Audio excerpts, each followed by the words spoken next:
सुंदरगढ़ जतरा पड़िया मान्यवर मुख्यमंत्री सभा अनुष्ठित नवेम्बर 24 तारिख रविवार मान्यवर मुख्यमंत्री सुंदरगढ़ गस्त कार्यक्रम अनुष्ठित हो जाए। सुंदरगढ़ सरकारी महाविद्यालय सम्मुख जतरा पड़िया मान्यवर मुख्यमंत्री दिन 1:32 समय कार्यक्रम पहुंची थे।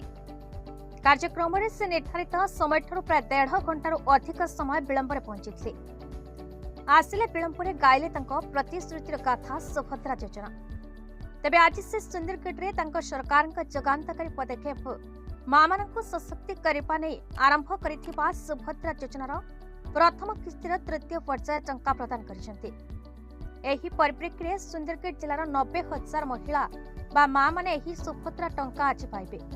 ए अवसर में सारा ओडिशार आज 20 लाख ऊर्ध्व महिला एही टंका सीधासलख डीबीटी माध्यम पाइबे। मुख्यमंत्री मोहन चरण माझी आज बटन चिपी एही टंका सुंदरगढ़ सभार प्रदान करने सह तांको प्रतिश्रुति को पालन करिसेंति। हेमगिरी हरेन्द्र नारायणଙ୍କ रिपोर्ट भारत न्यूज।